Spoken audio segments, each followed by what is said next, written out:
فقد قال الله تبارك وتعالى في القرآن المجيد والفرقان الحميد. أعوذ بالله من الشيطان الرجيم. بسم الله الرحمن الرحيم. أفحسبتم أنما خلقناكم عبثا وأنكم إلينا لا ترجعون. صدق اللہ العظیم. محترم حضرات، اللہ رب العزت کا قرآن کریم میں صاف صاف اور واضح ارشاد ہے، کیا تم یہ سمجھتے ہو کہ ہم نے تم کو بیکار پیدا کیا ہے اور تم ہمارے پاس لوٹ کر نہیں آؤ گے؟ ظاہر ہے کہ اس کا جواب اگر کسی مسلمان سے اور ہم سے معلوم کیا جائے تو ہم یہی کہیں گے کہ کیوں نہیں.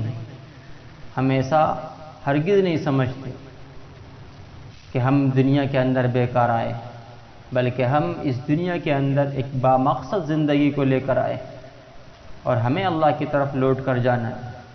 لیکن اس کے برخلاف اگر ہماری اپنی زندگیوں کو دیکھا جائے اور ہمارے صبح و شام کے معمولات پر نظر ڈالی جائے اور ہمارے اوقات گزاری کے اوپر توجہ کے ساتھ دیکھا جائے تو معلوم ہوتا ہے کہ ہم میں سے اکثر لوگ اپنے وقت کو ضائع کرنے میں لگے ہوئے، کوئی گلیوں اور کوچوں میں، کوئی سڑکوں اور راستوں پر، اور کوئی نالیوں کے کنارے پر، اور کوئی چھتوں پر، اور کوئی منڈیروں پر، اور کوئی اپنے گھروں میں، اور کئی گھروں سے باہر اپنے دوستوں کی مجلسوں میں اپنے وقت کو ضائع کرنے پر لگے. اور اس سے بڑھ کر موبائل کے ذریعے سے وقت کو ضائع کرنا اس دور کے اندر بہت زیادہ آسان ہو گیا.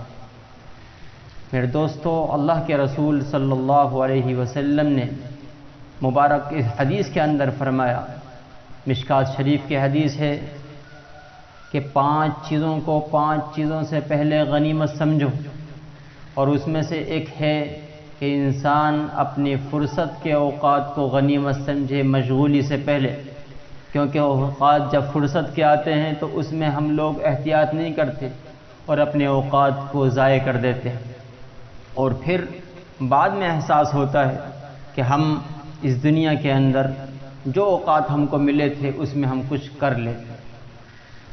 تو اللہ کے رسول صلی اللہ علیہ وسلم نے ہمیں متنبہ فرمایا اور ہم سے آخرت کے سوال کی طرف توجہ دلائی کہ ایسا نہ ہو کہ تم دنیا کے اندر وقت کو ضائع کر لو اور آخرت میں تم سے سوال کیا جائے.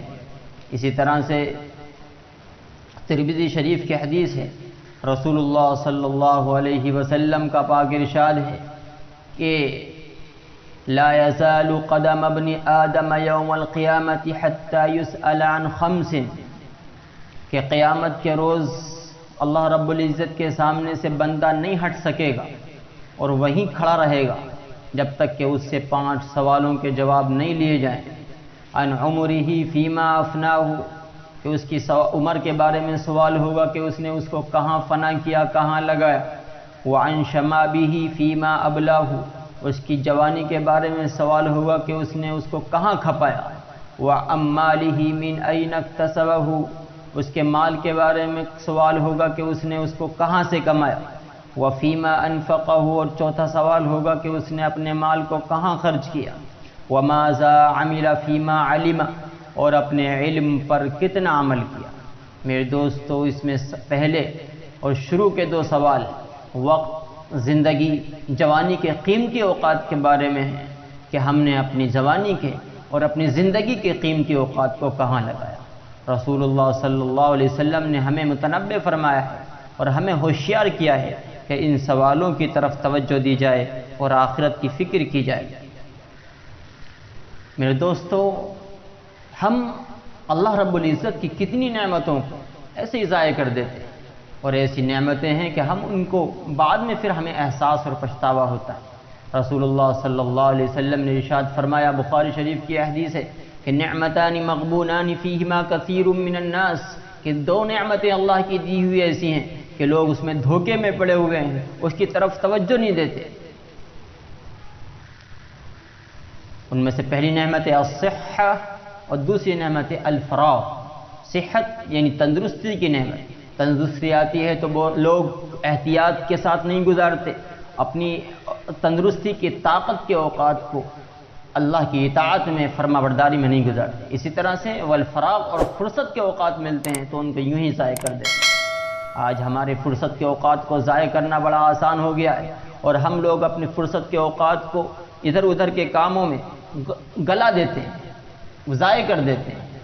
ہونا تو یہ چاہیے تھا کہ ہم اپنے فرصت کے ملے ہوئے اوقات کو اللہ کی اطاعت میں لگاتے، عبادت میں لگاتے، اللہ کی فرما برداری میں لگاتے، قرآن کریم کی تلاوت میں لگاتے، ذکر میں لگاتے، تسبیح میں لگاتے، جس سے ہمیں آخرت کے لیے ذخائر ہمارے لیے اکٹھے ہو جاتے ہیں اور ہم اپنے رب کو راضی کرنے والے کام کر لیتے اور آخرت کی نعمتیں ہم سب بے شمار حاصل کر لیتے. لیکن ہم ناقدری کی وجہ سے، وقت کی ناقدری کی وجہ سے اپنی آخرت کو برباد کر لیتے ہیں.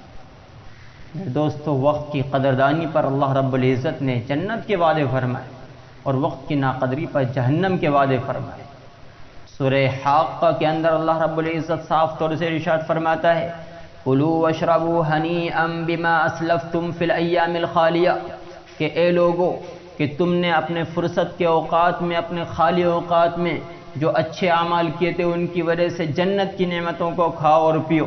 اس سے معلوم ہوتا ہے کہ جنت کی نعمتیں اور آخرت کی نعمتیں وقت کی قدر کرنے والوں کو ملتی ہیں. اسی طرح سے وقت کی ناقدری کرنے والوں کے لیے جہنم کی وعیدیں ہیں. اور اللہ رب العزت نے قرآن کریم میں ان لوگوں کو بھی ذکر فرمایا ہے جو وقت کی ناقدری کرتے تھے، اللہ رب العزت نے ان کو جہنم میں ڈالا. اسی طرح سے اللہ رب العزت نے سورہ فاطر کے اندر صاف صاف ارشاد فرما دیا ہے اولم نعمرکم ما یتذکر فیہ من تذکر وجاکم النذیر فذوقوا فما للظالمین من نصیر. کیا ہم نے تم کو اتنی عمر نہیں دی تھی کہ جس میں کوئی نصیحت حاصل کرنے والا نصیحت حاصل کر لے؟ کیا تمہارے پاس ڈرانے والے نہیں آئے تھے؟ تو اللہ رب العزت فرماتا ہے کہ ہم نے تم کو عمر دی تھی، اس عمر کو ہم نے ضائع کرنے میں لگا دیا، جس کی وجہ سے اللہ رب العزت آخرت میں سوال کرے. میرے دوستو، اللہ کی بڑی نعمتوں میں سے ایک نعمت وقت ہے. رسول اللہ صلی اللہ علیہ وسلم نے بار بار اس کی طرف توجہ فرمائی ہے اور ہمیں ہوشیار کیا ہے اور ہمیں ہوشمندی کے ناخن لینے کے لیے ہمیں اس دنیا کے اندر توجہ کے ساتھ زندگی گزارنے پر آمادہ کیا ہے. ایک حدیث کے اندر رسول اللہ صلی اللہ علیہ وسلم نے فرمایا کہ اگر قیامت کا وقت ہو جائے اور تم میں سے کسی شخص کو یہ مہلت ہو کہ اس کے ہاتھ میں ایک پودا ہو اور اس پودے کو وہ لگا سکتا ہو کہیں پر، تو اللہ کے رسول صلی اللہ علیہ وسلم نے فرمایا کہ اس کو اپنی جگہ سے اٹھنے سے پہلے اس پودے کو لگا دے.